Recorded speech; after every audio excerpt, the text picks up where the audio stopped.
और हम उस डोरी में कहीं ना कहीं संसार में बंधे होते हैं। अब सबकी दिमाग में एक ही डोरी आई होगी, या तो पत्नी की या प्रेमिका की, जबकि आप बच्चों से भी डोरी में बंधे हैं। आप सामाजिक जो रिश्ते होते हैं उनसे भी डोरी में बंधे हैं। अब इन डोरी में बंधो या ना बंधो ये मैं नहीं कहूंगी, लेकिन एक डोरी में जरूर बंधो। वो कौन सी है? प्रेम भक्ति की डोरी। और ये भक्ति किससे की जाती है, किसके लिए की जाती है? भगवान के लिए। भक्ति प्रियो माधवा, भगवान को भक्ति प्रिय है और भक्ति से ही भगवान प्रसन्न होते हैं।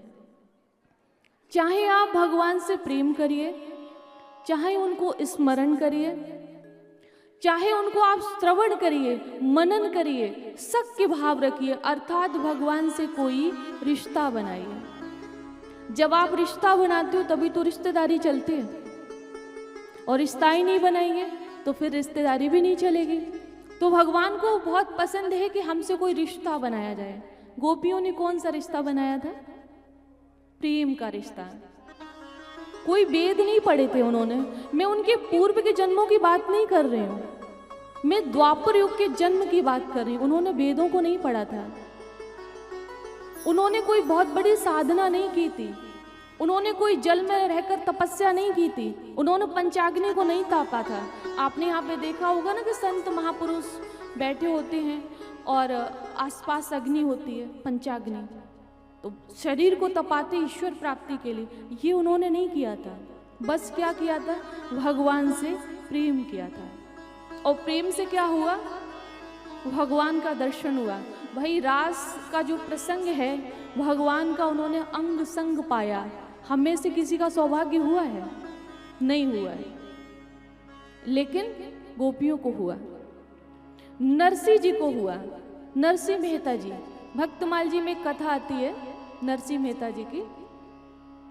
करीब 5 वर्ष की आयु थी उनकी, तो माता पिता रहे नहीं। बड़े भाई का नाम था बंशीधर। तो उनकी पत्नी थोड़ी लड़ाकू थी, तो खेलते हुए 5 वर्ष का बालक घर पे प्रवेश किया और कहा, भाभी थोड़ा सा जल दे दीजिएगा। तो उन्होंने कहा, हाँ सारे दिन काम तो तुम ही करते हो ना, तुम ही से तो घर चलता है, तुम ही तो धन कमा के लाते हो, तुम तो थक गए हो ना, बहुत काम करके आए हो ना, सो तुमको जल देंगे हम। ऐसे बोल दिया।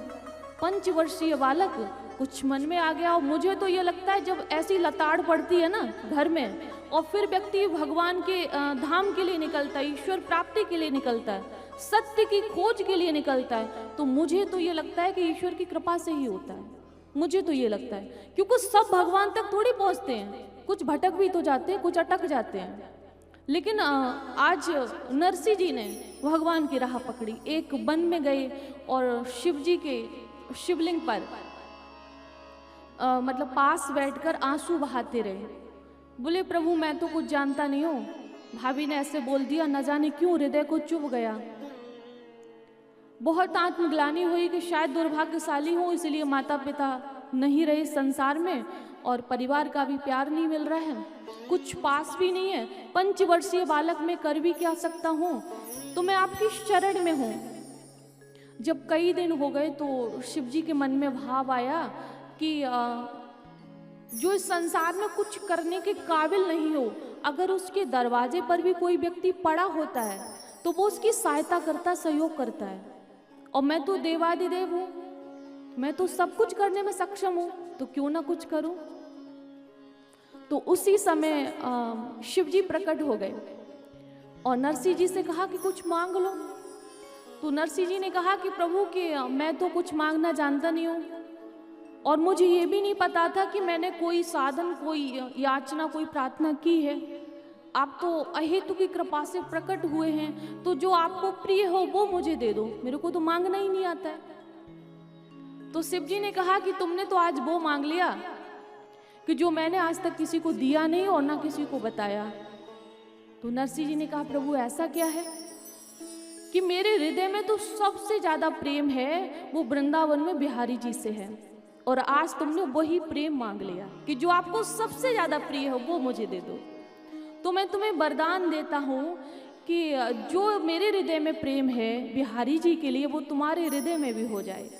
और जैसे ही ऐसे वरदान दिया, देखो आप कहेंगे आप लेफ्टी, मैं लेफ्टी हूँ तो मेरा लेफ्टी हाथ उठता है।